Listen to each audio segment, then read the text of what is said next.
Welcome back to the Proximity is Power podcast. We have two people in the house today, Matt and Lauren Griner, on the show.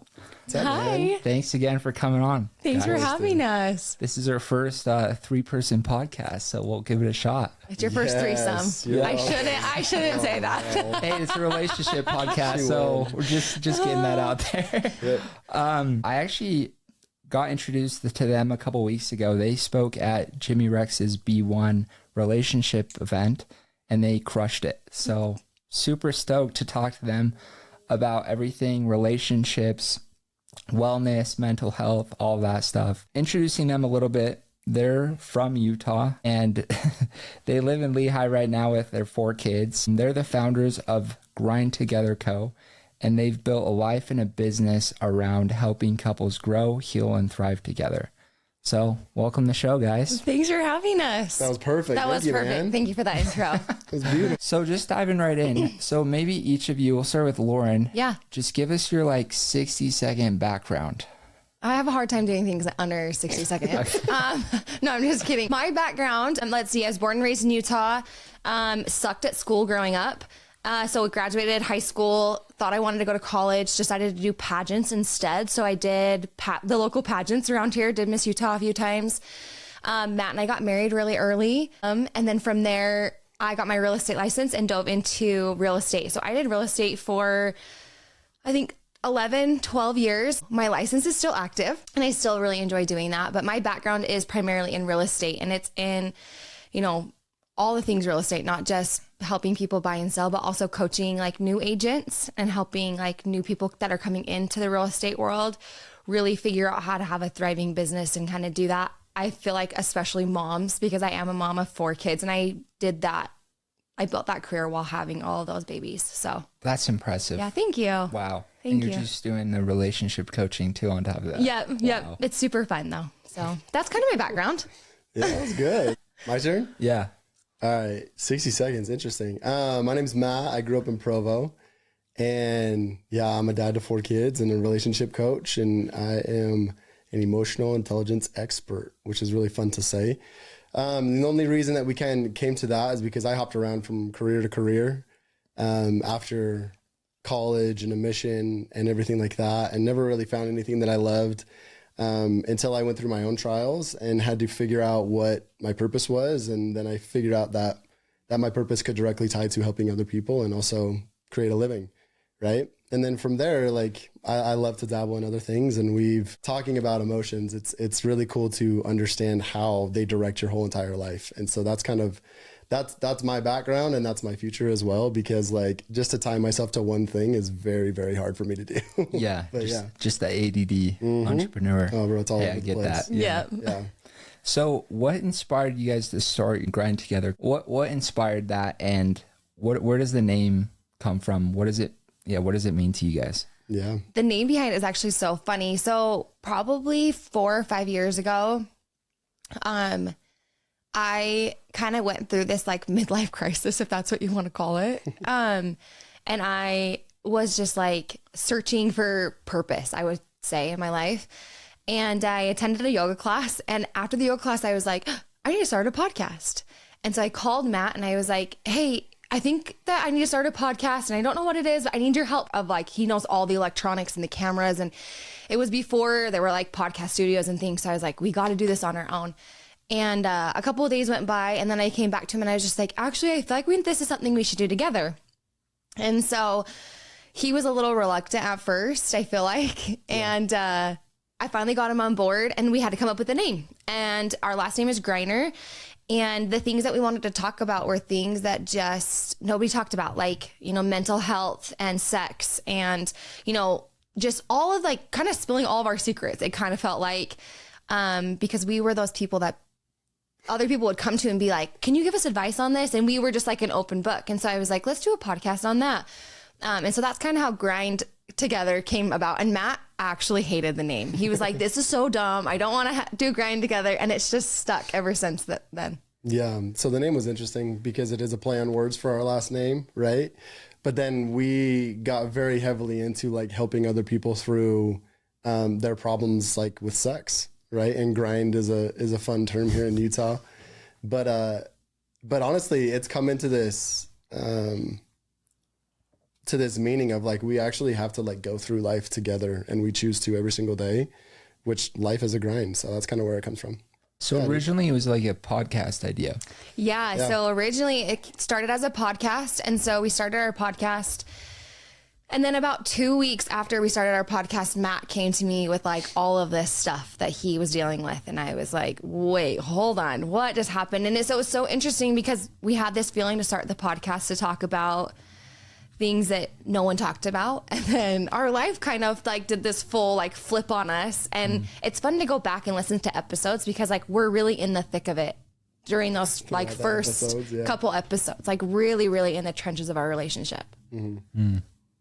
Yeah, and then it turned into a business. So what happened, I mean, if you want to go to the backstory, we totally can. But so I came to her, the thing that she said I came to her with was I had always dealt with suicidal thoughts and also with a pornography addiction. And I had tried to study it a lot on my own, but I had also told myself that I was going to go to the grave with all of my secrets, that it was too shameful for everybody to know, because I had gone my whole life going against the grain, I guess you could say. And that depleted me emotionally. Like I had no idea to actually talk to other people, how to actually talk to other people, relate with other people, or emotionally connect with other people.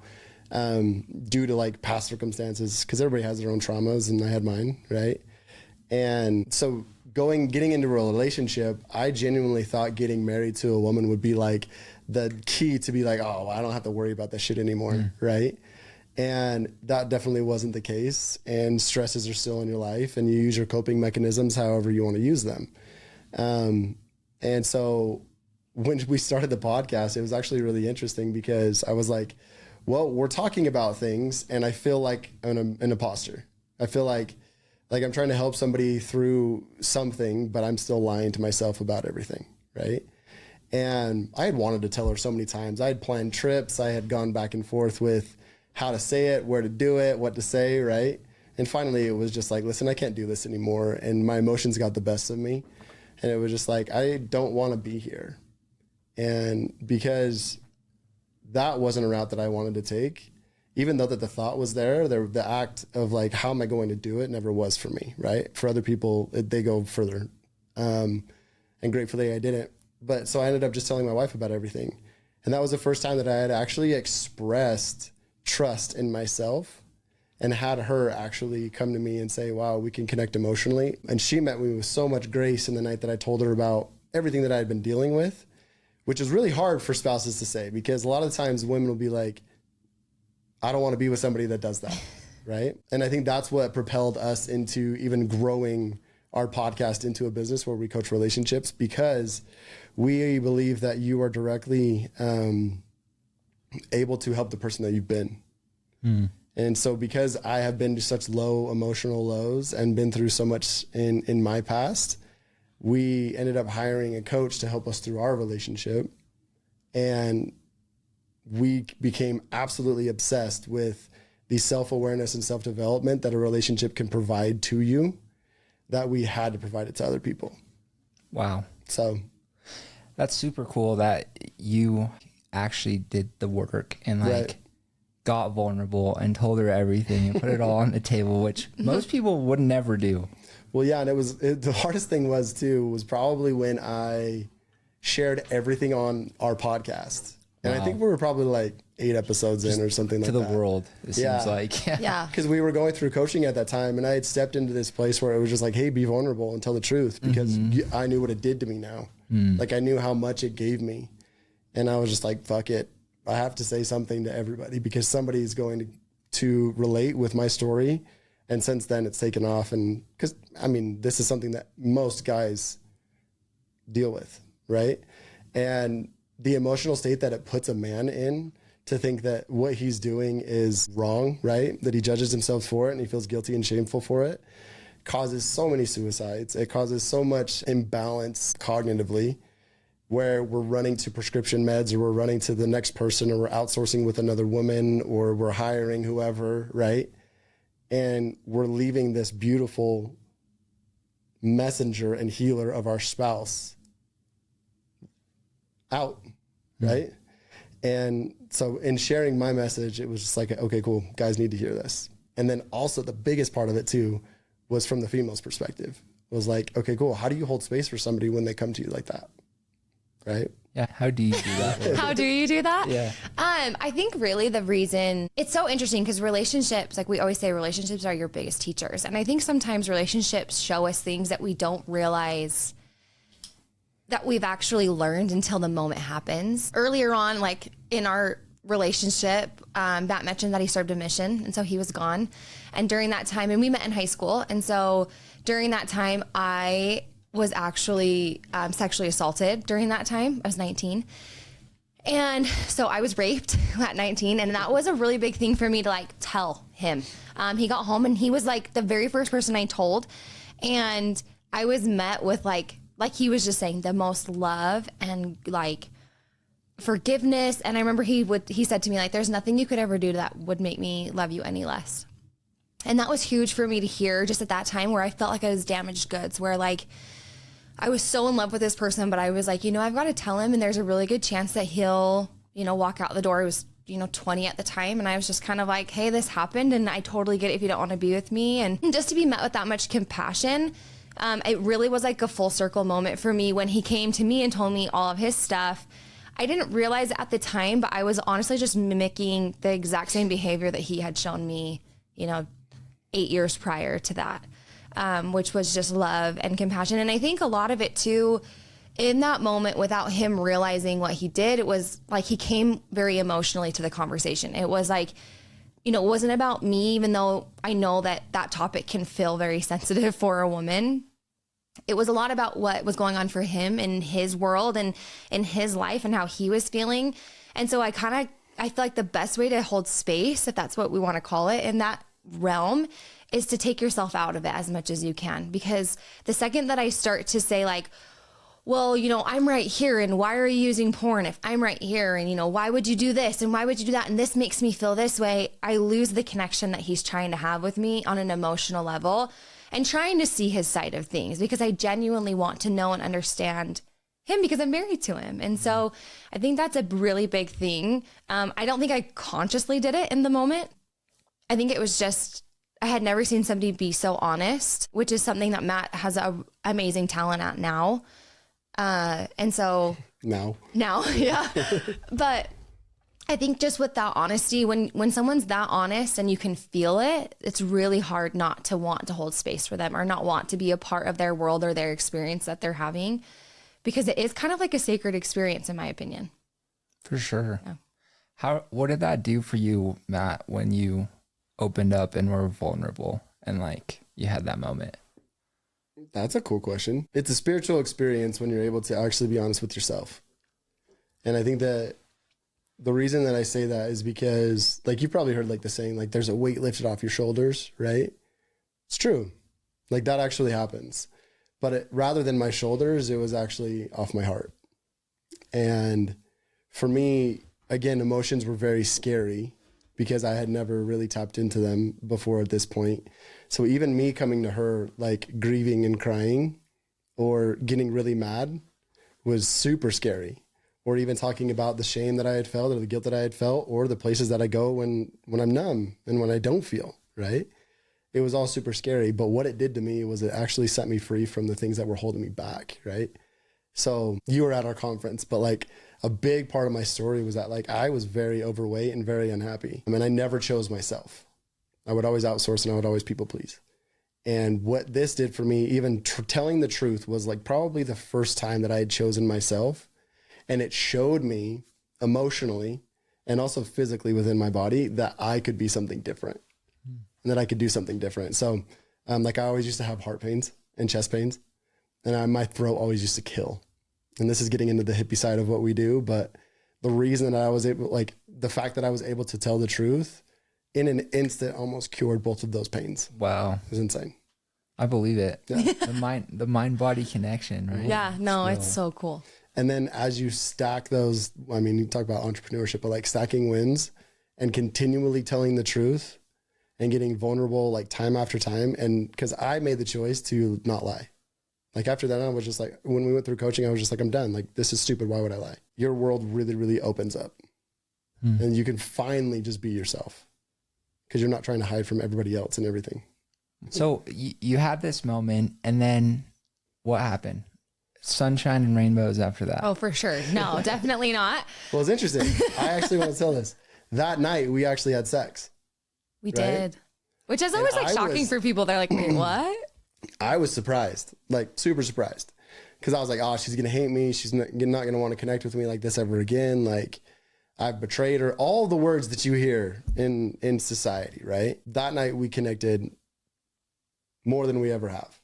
And then the day after is when everything was like, all right, well, this is real and we got to do something with this. But. Yeah. So, I mean, like for sure was that sunshine and rainbows. Relationships are so cool because they are like a roller coaster. Like there's ups and there's downs and it's never this steady, like easy road. And I feel like if you feel like that's your relationship where like you don't have fights and you don't argue and you're like, life is really great, you're not digging deep enough and you're not growing as a couple, which is a really bold statement, but I really feel that to my core. So yeah, after everything happened, it was a lot. And like Matt said, when you tell the truth, there's like a weight lifted off of your shoulders as the person that tells the truth. But unfortunately, in this scenario, that truth got like completely bombarded onto me at that point, which I got to choose what I wanted to do with it. And at the time I was really upset. And so I remember just telling him like, hey, like I woke up the next morning and I was like, hey, I'm still trying to process everything. And like, I love you and I don't want you to go anywhere and I want to work through this. But like,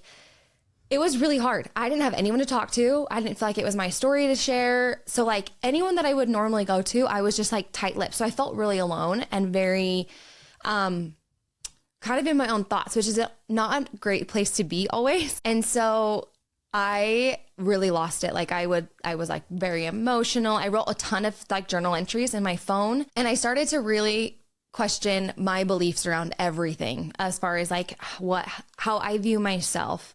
If I thought porn was bad, if I wanted to be in a relationship with somebody that dealt with this, if this never went away. And so I really had to like dissect every little piece of my life, which was the best gift anyone could have ever given me. Because I lived such a very like, everything is great. I lived in my higher emotions all the time. So I just constantly was like happy. I could figure anything out. There was never like anything bad. It's kind of like when a little kid is crying and you're like, no, you're okay. Everything's okay. That's how I lived my whole entire life. And so this was one of those moments where I couldn't do that anymore. And I had to really start to get honest about what I wanted, who I was, my views on things. And it was a really long journey for me and something that we like cycled through month after month after month, where whether it was like, hey, I don't want to be your mom. I don't want to control you. I don't want to do this. And this is the cool part about relationships is like, there's this dynamic where you're like, well, we're in a relationship. So there are things that we have to agree on, or there's things, but in our relationship, it was very much like, I don't want you to be doing anything for me just because you want to do it because it's for me. Like, I want you to do everything for you. And I want you to choose yourself. And by doing that, it really gave both of us the opportunity, I think, to choose each other in that moment. So how do you know, like, I'm just thinking like if I was you in that position, how do you know like when to stay and when to leave in a relationship? That's such a good question. And I don't have an answer for you because every relationship is different. Yeah. And I think that that's the, like, I know that's the most frustrating answer. Yeah. You can answer it too. I think that's the most frustrating answer, but at the same time, every relationship is different. And I think for the individual person going through it, no one's going to know when it's over unless you know. Like, and for me, it was like a gut feeling. I knew without a shadow of a doubt. I say this all the time and it sounds so cheesy, but like as much as Matt can drive me absolutely insane, and there are days where I'm like, do I want to continue being married to him? Like, and the answer is always yes. Like there's something about him that like is just different than anybody else. And if it wasn't him, I'd probably be alone. And so like, I don't know what it is. And so that's the hardest question is like, how do you know when to leave? And I think it's an individual base question because that person, like if you're asking yourself that question, really get curious. Like, is it time to leave? What does life look like if you weren't with this person? What does your relationship look like? Or what do you look like as an individual? I'm starting to get really curious, but I want to know what you would say. Yeah. Well, I think you have to ask yourself why you would leave first. And if it's just because that you're judging the act, then we would want you to look at the act and why you're judging it. Because every time that you're in judgment, that's when you're in your ego. Anytime that you're in your ego, that's when you're not in your heart space, and that's when you're not true to yourself. So we want you to push past your triggers in the relationship that you're in. And if you can do that, and you get to the point where you say like, wow, everything that you're doing is your choice and it no longer affects me, then you have the beautiful opportunity to say like, I've learned everything that I have from you and I'm going to choose somebody else. Not even choose somebody else. I'm going to choose me now. Right? And I can go move on.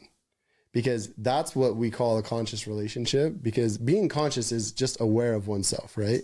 So a conscious relationship is she is aware of herself and so am I. And so if she can be aware of her triggers, her ego, all of her judgments around society and around herself and all of her emotions, and I can also do the same, then every single day we both have the option to walk out the door. But every single day we choose not to. Because you never want to be in a relationship that you actually feel stuck in, right? That's not a relationship. Because relationships, we call them 100. It's not 50-50. It's not 20-80. Like you both have to be putting in max effort to get the max outcome in a relationship. And I think that that's where you can go whenever you want to. But there are so many people right now that are just running away when things get hard. And the biggest thing that you can say to yourself is the next person, do you think that they're going to still have problems? They will. They 100% will. And the problems that you are running away from are going to come back to get you every single time. Get you. Like somebody's fucking chasing you. They're going to come back and you're going to have to face them in every single relationship that you have subsequent to the one that you're in. Well, I think that's it. I mean, like, I like that you said that because I think back to like me where it's like, well, I could go. Like, I could be like, no, I'm not going to do this, right? But if I got in a relationship with somebody else, there's like a 90% chance that they're also going to have this same issue. They've been divorced already. They've cheated on somebody already. Yeah. They go through porn. Like everyone has something, right? Whether or not it's sexual, 87% of marriages go through something that's sexually tied, right? Mm-hmm. Whether that's porn, infidelity, fill in the blank, right? 87%. It's actually insane. So for you to think that you're just going to move on to the next person and say like, oh, this person's better. Something will come up. Mm-hmm. I went to a Tony Robbins event and he had a whole day dedicated. He called it Relationship Day. Cool. Love that. It was really good. Yeah. But it was really interesting because he talks about like the seasons in relationships, and like with every season, there's a trial that go like with each season, and the only way to progress in the relationship is to continue through those trials in those seasons of your relationship. And it was really interesting because, like even if you jump ship, you're going to still have to go through those same types of trials in different seasons of your relationship. And it's like, I feel like even like a lot of my friends are single and the people I work with. And it's so funny because they'll get in a relationship and it's like fun and passionate and they vibe and they're like head over heels in love, right? And then they like get to that period where it's not very fun anymore and like there's some problem and they think that's like a sign of, oh, I need to jump ship. And it's like, no, like this is gonna happen no matter who you're with, right? Because it's a transition. Well, and I think that's when it comes down to like compatibility, right? Like if you actually see yourself with that person going forward. So the biggest key for us, especially when we work with people and their pain points in their relationship, is going back to their love story of like, why did you actually choose this person? So even with your dudes that like work with you that are single, it's like, well, why do you want them in the first place? Because your want has to exceed every other shitty part of them, right? And if the want isn't there anymore after addressing all of those things, then go to the next one. That's okay. Like we are totally advocates of going and find whatever you're wanting. But there was a reason that you chose that person. And what was it? And is it still there? And more often than not, it is. Let's say single guy or girl. What should they be looking for in a partner? That's interesting. That is a really good question. We've been out of the dating game for so long. Yeah. Find somebody that will show you the best parts of you. And frustratingly enough, the best parts of you are going to piss you the fuck off because you probably aren't excelling to the level that you could be. And so find somebody that's going to push you to the levels that you're uncomfortable with. And I think sometimes people hear that and you think, oh, like it's monetarily or like goal driven, or like I hear like ambition and I'm like, oh, go, go, go, go, go. But I think something to be aware of is like, how uncomfortable can that person make you in your feelings? Like a lot of times we see partnerships where one partner is a lot more emotional than the other. And so it's like, how much can your partner get you to feel or open up or be honest? Because I mean, like Matt brought that into our relationship, huge for me, where it was like, he taught me how to kind of feel those emotions that I ignored all the time because I didn't want to feel them. And actually start to get honest. Like, I don't think I fully started telling like the full truth about everything, like probably like 2 years ago, probably. And it all has to do with him. Do you know what I mean? And so finding somebody that, like Matt said, is going to bring out those best qualities of you that you don't even realize that you have. They're going to show you those things. And even before that too, we would want you to ask yourself, like, and this is what we want everybody to ask themselves, but it's what you're actually wanting out of your life. Because you could get in a relationship with somebody that very much pushes you to do things, but if you're not somebody that wants to go push and do things and you like to relax, that person's probably not for you, right? And so like Alex Ramosi talks about it a lot on his podcast with his wife, but he found a wife that was okay with him working all the time, right? And when he was done with work, and she also had her own thing going on, and then they can connect after about that, right? There are women that are not okay with that. There are women that like genuinely like, and that I think that's our relationship. Like we love to push each other together and do it together, right? And so you have to ask yourself what you're wanting out of a relationship, because there's people that will pull you down, right? So there's a lot to look at. I love that you got the chance to answer it. So I would add though, like when somebody is frustrating you, especially if you're just starting dating them, that's a really good sign that we don't know who we are yet. If they're sparking ego, that's a good sign that we still have to look at ourselves in that relationship. So. No, it's interesting. When I was like 20, I never wanted to get married. Like that. Really? Wait, why? I just didn't. I just wanted to be a free man, you know, just like to live that bachelor life. No responsibilities. Like, okay. What's up? And I was reading Think and Grow Rich, and it said you can't become who you're meant to be. You can't hit your full potential without being married. Yeah. And I just was like, all right, you're like married. Done. Okay, that's all I needed. That's awesome. And I decided right there I was gonna eventually get married, and I didn't. Like, I just trusted it. It's a popular book. It's a bestseller. He probably knows what he's talking about. Yeah. But I didn't understand what he was talking about until I actually did get married. Because, like, I feel like once you are married to someone that you love, that is the right partner, you see things in yourself that you've never seen before. Like, I made a post the other day that, like, you're naked in every way. Yeah. Like, more vulnerable than ever before. So true. And it's crazy because you think you know yourself, but then you live with someone like a different species of human. Same species, different gender. Yeah. But like it's crazy, and it's mind blowing to see who you really are in a different lens. That makes sense. They'll expose the shittiest part of you. Yeah. To make you the best version of you. Exactly. I love that, dude. Good for you. Yeah. Just leaning into what Think and Grow Rich says, dude. That's cool. That's awesome. That's the best thing I've ever heard. Sick. And relationships are like mirrors too. Like, you see how you show up, you see how they show up. One of the things that I've always loved about relationships in general, so like this can go with literally anybody. It can be like through your parents or coworkers or friends, neighbors, is that if you are attracted to somebody, like let's say you walk into a room and you're like, oof, like that person, not physically attracted, but like they're magnetic. There's something about them that you're like, I'm super attracted to you. Most of the time that means that they have something that obviously you're attracted to, but you actually have it within you. They're just put in your path to show you that. And so that was kind of an interesting concept for me to grasp, because I was like, okay, wait, all these people that I am drawn to or attracted to, why is that? Like, what is it in them that they're trying to show me that I already have? And that's been a really fun game to play, is just trying to figure out, okay, I already have everything that I need. My partner or other people are there to shine light on that part of me that I maybe forgot that I had, or I pushed down or forgot about. Yeah, I seem to always take a negative spin on it, but there's such a positive spin on it. So like what you said, the mirror of your partner is going to actually show you the parts of you that could be the best, right? So for example, and for anybody listening, I would literally want them to look at their partner and to ask themselves, what are you trying to teach me? Right? So what Lauren has taught me throughout my life, and it's been so frustrating, but the most positive thing is that like I do have a voice, because she is this loud, energetic person, right? And was never afraid to talk to people when I was the opposite, right? So that's something that she taught me. I taught her how to soften.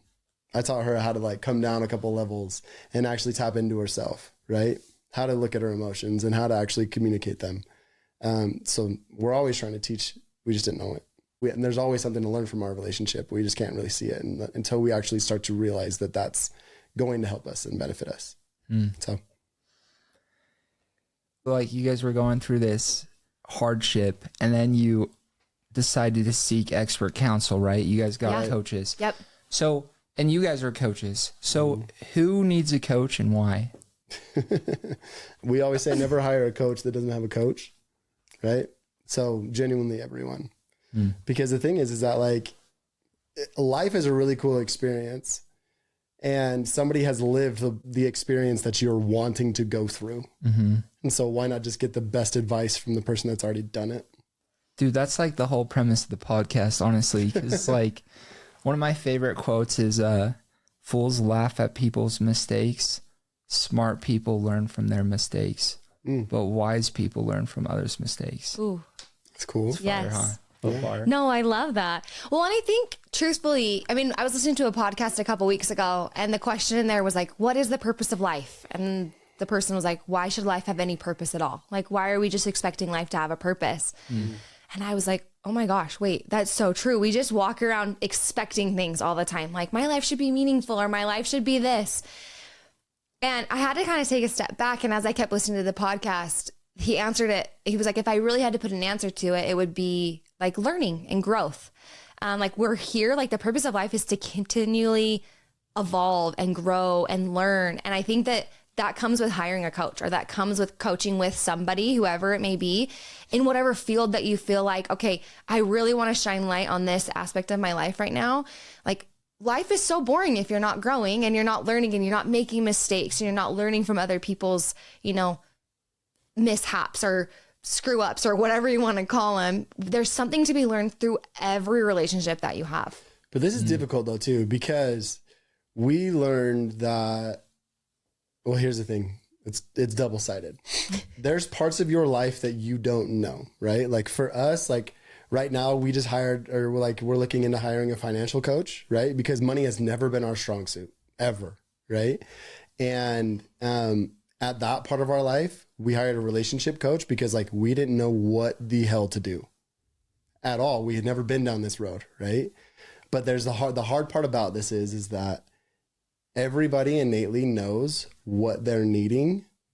But when you go and hire a coach, it's saying, okay, cool, what I'm needing. I know now what I'm needing because I asked myself and I trust myself. But now I need somebody else's guidance through it because I've never been through that part of life, right? So like the coach that we hired took a very holistic route where she taught us how to meditate, how to tap into ourselves, how to receive answers for ourselves, and how to like become the visionary for our lives to be able to create the world that we were living and are living. And that was probably the best route for us because traditional therapy didn't do it for us. Marriage counseling wasn't really we didn't even look into it transparently. But like we found this coach and we just very quickly gravitated towards her because she gave us the space to just be. And then the second thing was that going into her program, she saw something in us that we never saw in ourselves.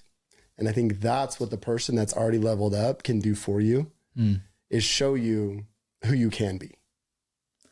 Yeah, but believe in your relationship more than you even do, or and see things you didn't even see. 100%. I love that. So you mentioned counseling. So you guys are coaches. So what's the difference between marriage coaches and counseling? Yeah. Therapists and counselors both have degrees. We don't. Okay. Right? Heck yeah. We always tease that we have like the street experience. Like we lived it. Yeah. I also think like it just depends on what you're wanting. I feel like from my experience, coaching provided a lot more accountability than therapy did. Therapy and counseling for me it was a great outlet for me to like talk and to get advice, but never did it really have me question like things in my personal life or if I wanted to change. And nothing was ever really like, I wasn't held accountable a lot of times. So we just move so fast. Yeah. Like we move so fast. And so, yeah, that's why for me, I didn't love the therapeutic route because it was like, all right, I just didn't want to be validated. I wanted to like learn and grow and I wanted to move to the next step. Right. And a lot of what it did was just kind of hone on to the problem of, okay, cool. You're a porn addict, like get over porn. Right. And that's not even close to what my philosophy is now. Right. So coaching was interesting because coaching brought us back to us as an individual rather than made it about your partner. Right.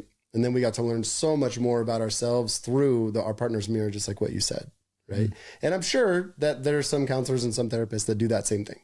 Oh, I'm for sure. There's for sure probably people that do that, but I don't know. For us, coaching just fit. It just was like, we liked the pace of it. We liked how like aggressive, like I loved that our coach would just call me out when I was in the wrong, truthfully. Like I loved that she would just like go toe to toe with me. She wasn't worried about offending me or, you know, like, and I needed somebody like that. I needed somebody that was going to be like, hey, listen, knock it off. Like what you're thinking, like, do you really actually believe that? And for me to sit there and be like, yeah, I do. And then she's like, no, actually, do you really believe that? And I'm like, no, I don't. Actually, you're right. Like, so someone to hold me and like that accountable, it was life-changing. And I needed that accountability from somebody to just like you were saying earlier, see the potential that I had. And we see it in our clients all the time. And so I know exactly what she was feeling in that moment of when we have couples sit across from us, like I can see it. And I'm like, if you can break through this one thing, it's so much better on the other side. And it's so cool to see that in somebody and be like, okay, how can we help you see this in yourself? Because you're incredible. Like everybody is so perfect exactly as they are. They just forget about it. Wow. It's really interesting because Tony Robbins, I'm going to say Tony Robbins again. No, we love Tony. He says the quality of your life is the quality of your intimate relationship.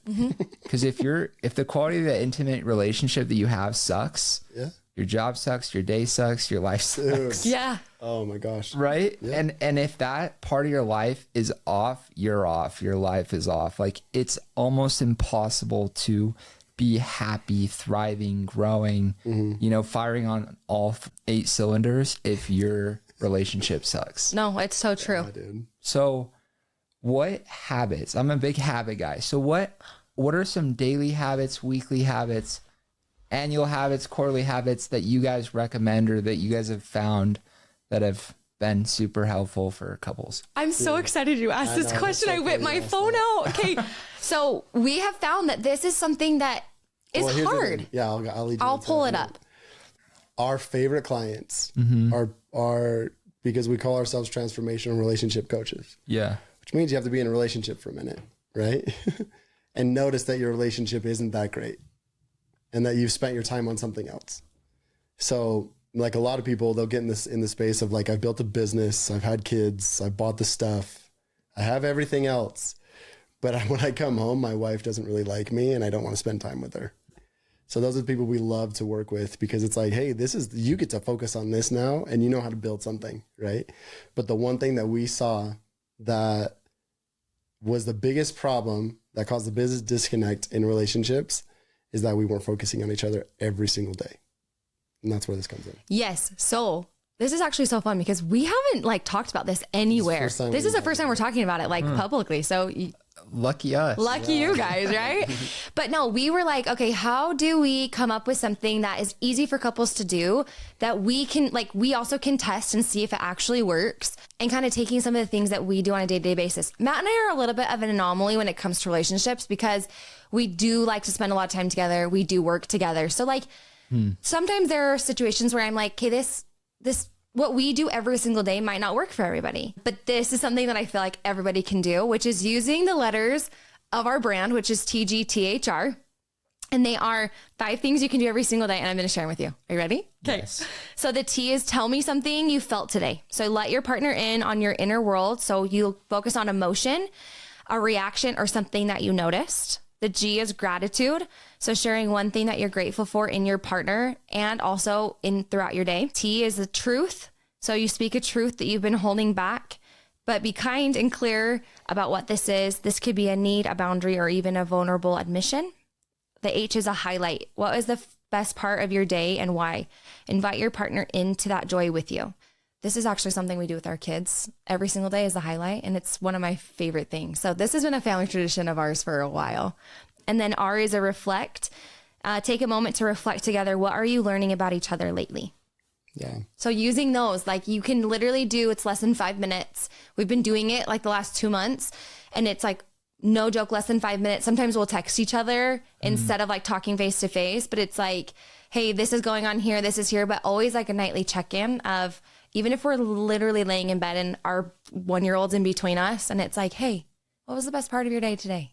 And it's like just keeping up with one another and letting each other into our worlds and what's going on. There's couples don't talk anymore. But yeah, even saying that, like, that's like the together model is really cool.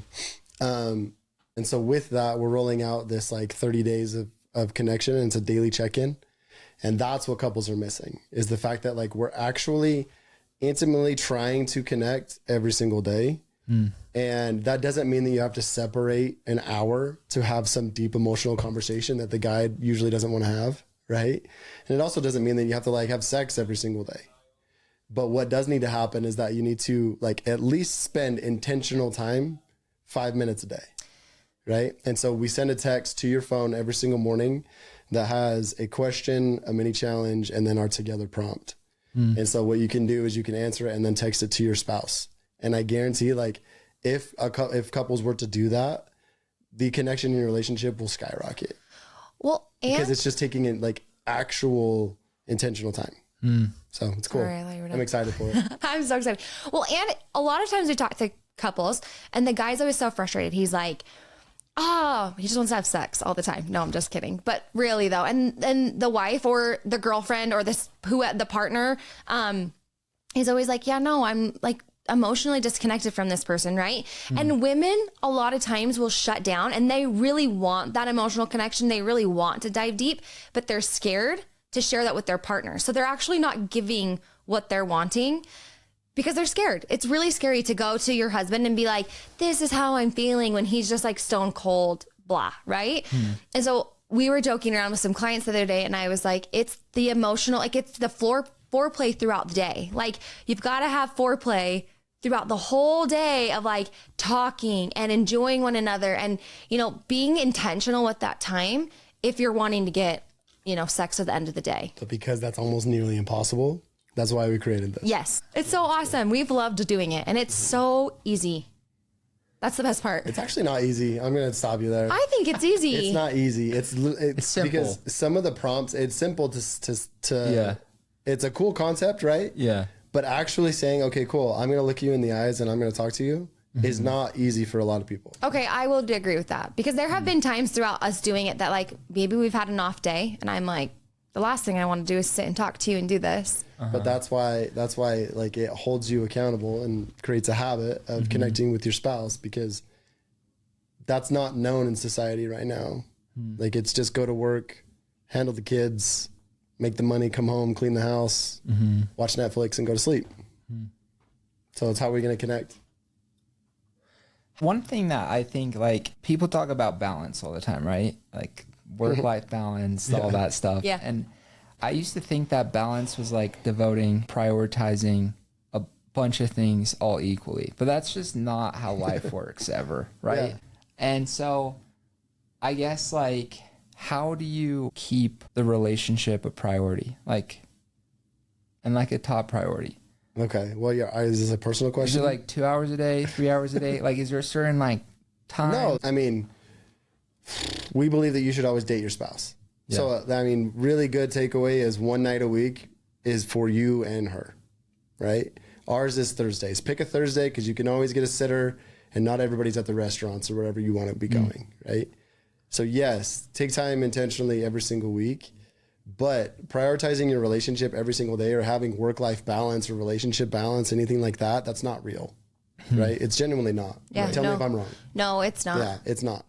And for somebody to think, especially like I'll call out wives, but for wives to think that husbands should come home and want deep conversation every single day is not going to happen. So prioritizing your relationship. I don't know if you follow Sean Whalen, but he wrote a book that's called How to Make Shit Happen. And in it, he talks about his core 4. Yeah. And one of his core 4 is his relationship. The R in core is relationship.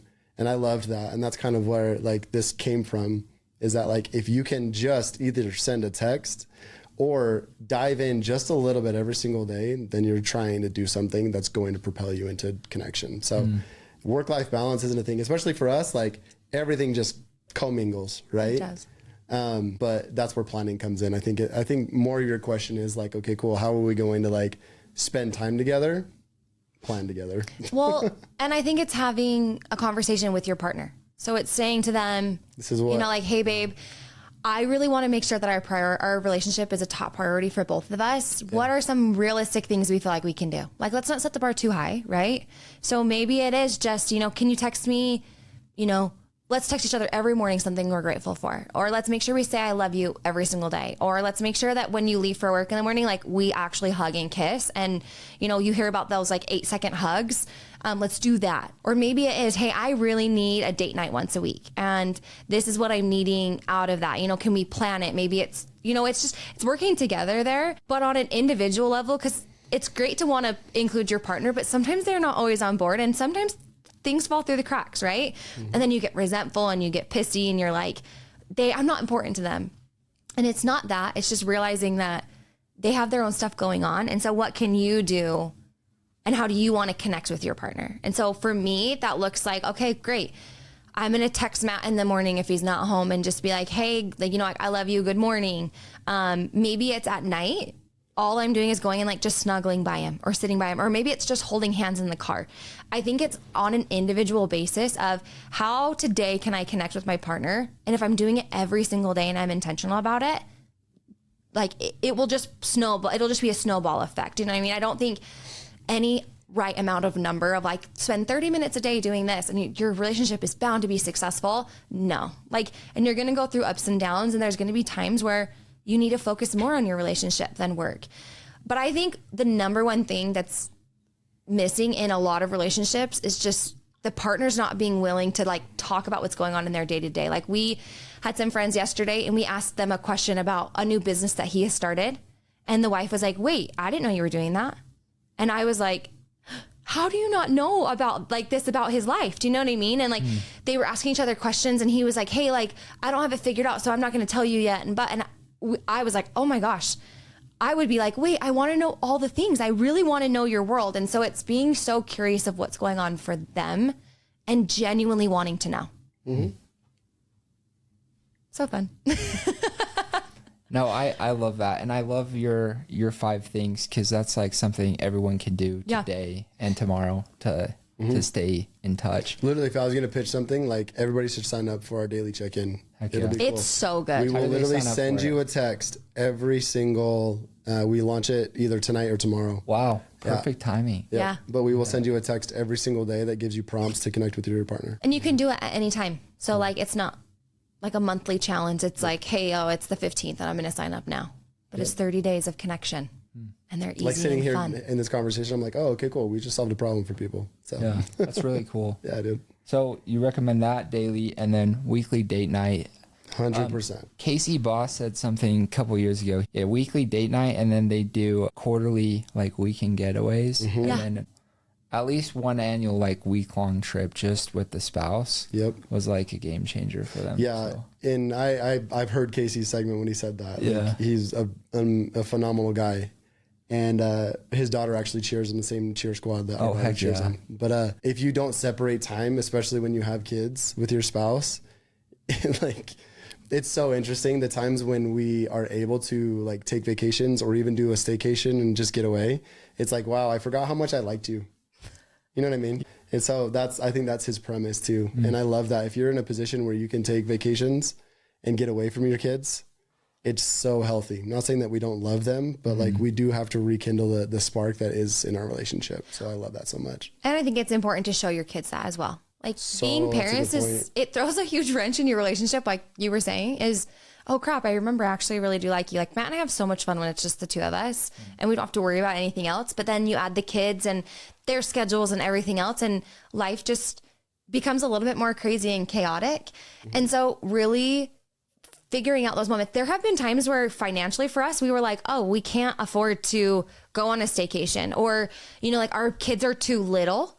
And that looked like us asking, you know, one of our parents, like, hey, is there any way that the kids could go spend the night at your house and we have one night alone at our house together? Or even it's just like date night at home, where we're cooking dinner and we're like spending actual time with each other. We're not going to a movie. I think date nights get a really great, like, yay, everyone should go on a date night. But how many times do you go on a date and you see people like just on their phones, or they're not actually talking? And so it's like when you're planning those date nights, plan something that you can actually connect and do. Like Matt and I don't go see movies together anymore for date night because we can't talk and we can't really connect. Like we just go to the movie and like we sit and snuggle.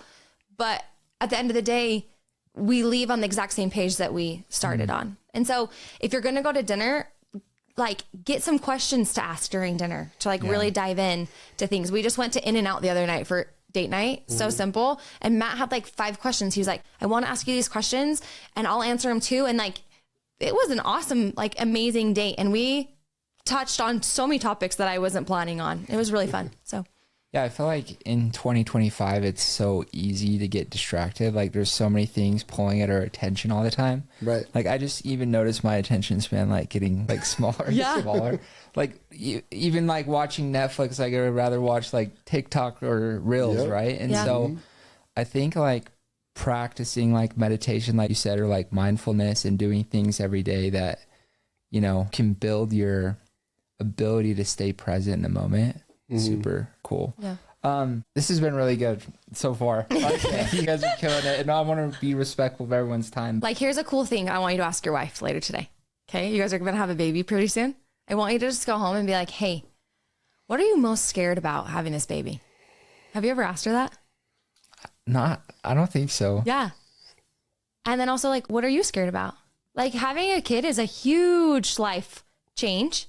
It's the most amazing and frustrating and overwhelming and incredible. Keep filling in the words. But like, I think she'll be so caught off guard of like, hey, what are you most scared of? And then understanding that whatever she's scared of is that, oh, she has a desire up above it and she has a want. And like the reason that she's scared is because she's, you know, there's something right above it that she may not get.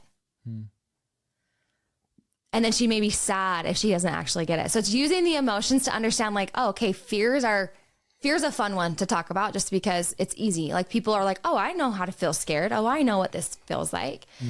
But what those fears are. Because I wish somebody would have asked me that as a first time mom. Like, what are you scared about? And I'm like, nothing. Life's going to be so great. And then I go through postpartum anxiety and depression. And I have to come to my husband and say, please don't think I'm crazy, but I'm not okay. And I haven't slept in 3 days because I'm worried he's going to stop breathing. And he's like, well, you know, that's not going to happen. And I'm like, but in my world, it's going to happen. And he's like, oh, do you know what I mean? So it's just understanding your partner on another level. Wow. And constantly checking in and having those conversations. How do you keep passion alive in a relationship? Is that one of your questions? Like that you wrote down? Look at you. I love that question. I'm going to say this and you can disagree. Oh, that's fine. I think sometimes you have to disagree. Okay. You got to fight. Tease each other. Like good fighting. Yeah. Like anger is passion. Anger is the thing that like is fire. It's, in my opinion, very positive. It can be a very positive thing. Yep. So when you fight, it's like that scene in The Notebook when he's like, you're being a pain in the ass and like all of that, right? That's passion. And people are like, wait, I want that in a relationship. A lot of times we shy away from it and we're like, no, we can't fight because fighting is bad. No, I want you to fight. I want you to like disagree. I want you to like go toe to toe and be like, let's see each other. What I don't want is for you guys to just like walk away from that argument thinking that your way is the right way. Right? Because again, you have so much to learn. And I think that propels passion. It propels like, wait, I like am so like fired up right now. And it's this like catalyst to move you forward. What would you say? Well, I mean, there's always a reason that somebody fights and it's because you're in an emotional state that you want expressed. Yeah. And so how to keep passion alive, right? Yeah. How to keep passion alive is you start talking about how you feel. because you can get to this really cool space. I mean, so sexual energy, because you're talking about passion, we're talking about like actual like kinetic energy. We're going to like start touching each other, right? He did This is kinetic energy. It's friction. Yep. Right? It's actually the only thing that propels energy in the world is that. But sexual energy is at the highest level of any energetic experience that we can experience in our human bodies, right? And so to keep passion alive, you actually have to feel an emotion. And if you can have really, really intense, angry conversations with each other and be able to stay in them, or really sad conversations with each other and be able to stay in them, then why can't you have angry sex? And why can't you have sad sex? And why can't you have shameful sex? Or if your spouse is going through a moment where she is super, super angry and you feel guilty about something that you've done, right? The way to keep passion in life is to be able to express what you are going through. Separation is directly caused by not being able to know what your partner is going through or not wanting to. And desire is one of the most key emotions that we are going to feel in our lives. If I don't want to know you, there's no passion there. I have to want to, right? And it's really scary to say like, I don't want to know you. And if that's the thing, then great. There's the door, go. Right. So how to keep passion alive is start talking about how you feel. Like it's so simple, but it's so true. Like, and like you were at our presentation. I wish I could scream it to everybody in the world, but like we live and die off of this thing that we call our emotion chart. And it will teach you how to talk to your spouse. It'll teach you how to connect to yourself, and it'll teach you how to connect to the world around you. It's cool. What's your go-to advice for couples navigating conflict in high stress situations? Go-to advice for couples navigating conflict in high stress conversations. Situations or like seasons. Understand that nothing is about the other person and everything is about you. And if you can take all of the blame off of somebody else and all the expectation off of somebody else, it diffuses the situation in 2 seconds, because then it's back on you. And are you going to be mad at yourself? Yeah, for a little bit, but you don't want to stay there. Right? Everything is caused by you. And so if you can take 100% accountability for what's going on around you, you wouldn't be triggered and you wouldn't be upset. There wouldn't be fights. Like, it's a really cool place to be. I know that was so simple, but. Well, no, I mean, like a real life example would be, you know, like in a time in our life, like Matt said, finances have never been our thing. Like we literally suck at them. And so I've always been like, I need a budget. I want this. I need a spreadsheet. Can you do this for me? Like I've kind of put it on him to do that. And there was one day where we got in an argument about like spending or something. I don't remember what happened, but it had to do with money. And I was like, he's such an idiot. I can't believe he didn't do the spreadsheet. If he would have done the spreadsheet and he would have had this, like this wouldn't have been a problem. And there was so much blame. And I remember I had to like take a big deep breath after talking to him. And I was like, holy shit. If he weren't here, I'd have to do all this by myself. So why am I blaming him for all of this? Like I am 100% capable of doing everything I've asked him to do. Why have I not done it? And it was like that point where I was like, I can't get mad at him about this anymore. Like it's not worth it. Like I am just as accountable. Like he was saying earlier, relationships are 100. I'm just as capable of doing all the things that I'm asking him to do. So why am I just not doing it? Because if we were to get divorced or we were to separate, I'd have to do it anyways. So why not figure that out right now? And that's not to be said that I can't say to him, hey, like, you know, can we work together and can you take this on and can you help me out here? And like, you know, we kind of work together as a team. I do think there's a lot of health in that. But when expectations are put on another person and you don't take a second to actually look at yourself and what you could have done, that's when conflict becomes huge. And that's when resentment builds. And that's when you're like, hold on, I don't trust you. And, you know, I don't even trust myself. And I feel like all of these things are just, you know, understanding your emotions on a day-to-day basis and understanding that the big blow ups or the big conflicts or the heavy seasons, they only happen when we don't pay attention to the little things on a day-to-day basis. Boom.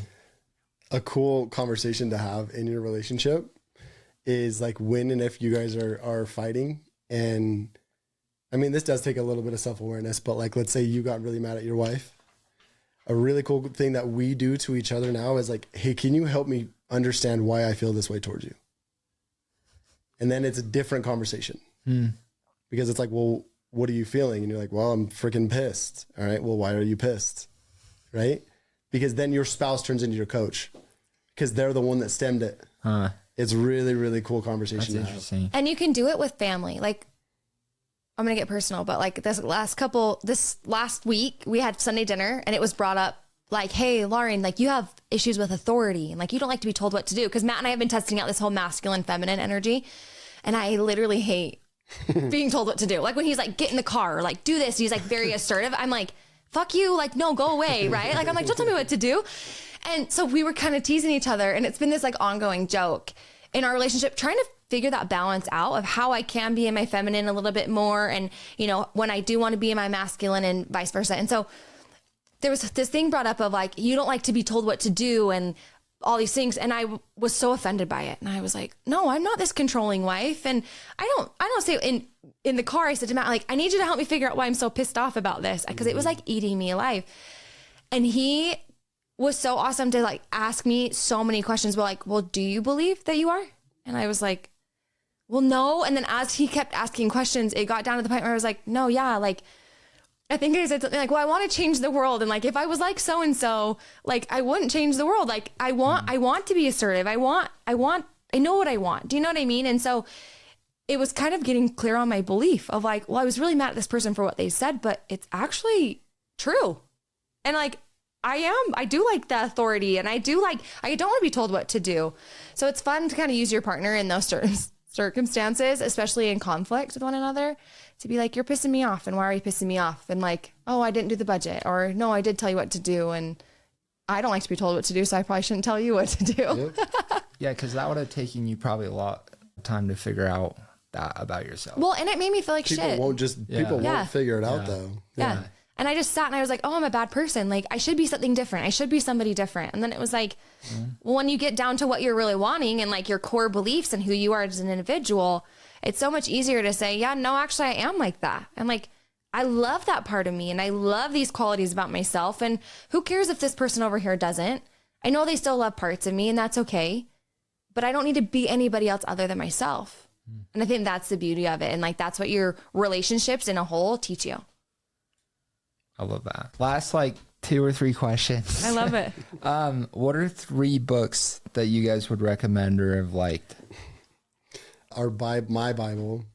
Lauren says it's boring. It is a little bit boring, but it is a good book. The very first book that we recommend to any client that works with us is The Untethered Soul. Great book. Have you read it? Yeah. It's the very first book that we recommend. And the reason for that is for the basis of our coaching is being able to separate your thoughts with how you feel. And The Untethered Soul was like my Bible when it came to that. It was just like, okay, cool. There's like a conscious and and a subconscious. And can you differentiate either of them to be able to understand who you actually are? Great. That's the basis of what we try and teach. One that we were recommended that we don't recommend as much is called The Big Leap. But it's pretty much just taking yourself in your circumstance right now and saying, okay, cool. What do I actually want? And what do I need to do to get there? Right. I'll let you go. And then I have one more. I think one of the books that I recommend probably the very most is just a brand new one that just came out, which is The Let Them Theory by Mel Robbins. Mm-hmm. I love that one because it truly was a lot of the coaching concepts that we have kind of gone over as far as taking somebody else's actions and then reflecting them back onto yourself of like, you know, let them judge you, let them not invite you, let them not do that. But I think the key in that whole book is the let me part, which is the reflection on yourself and understanding I don't have control over anybody else. I can't control what anybody else is going to do or say, but I can control how I feel. I can control what I choose to do. I can control how I show up. And so like, I loved that book and we recommend that book to a lot of our clients. I would recommend everybody read it. It's so good. And it's fun on Audible because she reads it and she's so cute. So it's fun. She's good. She's so good. She wrote the 5-second rule too. She did. Uh-huh. Yeah. Cool. She's awesome because she's kind of doing what you're doing. She just gets people's advice and then goes and studies it. Heck yeah. And then, last book would be The Way of the Superior Man. And like my men's group referred it to me, and then now I refer it to everybody. The one thing that I would have everybody do is have their spouse also read it. Because if you're a wife and you read The Way of the Superior Man, you can then understand why you act the way you act and how your husband is supposedly societally supposed to respond to you. So like it will fix and heal a lot of relationships if you can lean into both sides of it. It's cool. If you had the world's attention for 2 minutes, what would you want them to know? It is the best question ever. Oh gosh. My personal is tell the truth. The truth actually tells you everything about yourself that you're going to ever need. And it helps you step into who you're supposed to be for everyone around you. So, and then other than that, like lean into what your relationship is going to teach you. Because the more that you run and the more that you hide from the things that are making you so sad about yourself, the further away you're going to go from you. And so I think leaning into the truth is probably one of the most important things that you could ever do. What's yours? Mine? I would say that you're perfect exactly as you are right now. That you don't need to be fixed or molded or anything like that, that you are perfectly you exactly as you are. And as you can tap into even like the deepest, darkest parts of yourself that you may not like, it allows other people to see you, and you are a light to everyone around you. And so kind of your mess is your message, sharing, you know, the things that you might be ashamed of or that hold you back. But I think the more vulnerable you can be and the more authentic you can be, the more that people are just drawn to you and love you. And like, you're perfect exactly as you are. You don't need to be anybody else other than that. Right. Beautiful. Where can people find you guys? Yeah. Follow us at Grind Together Co. on Instagram. That's where we post a lot of our stuff. And our website's grindtogetherco.com. But yeah, everything we kind of just do on Instagram, that's where we post all our fun stuff and all the exciting challenges and connection tips and videos. I don't know, things about our personal lives. It's fun over there. So Heck yeah. Yeah, we take one-on-one, or I guess 2-on-2 coaching clients. And that's been really, really fun for us because you get a fresh take on relationships because you get the wife's perspective and the male's perspective. We do that in our office here in Utah, and then we also do them virtually. We would love for people to join our Together community. It's only $99 a month, and you get 2 calls a month, and you get a whole support system of other couples that are going through similar things as you, and you don't even have to be at a pain point. It's just for learning and growth.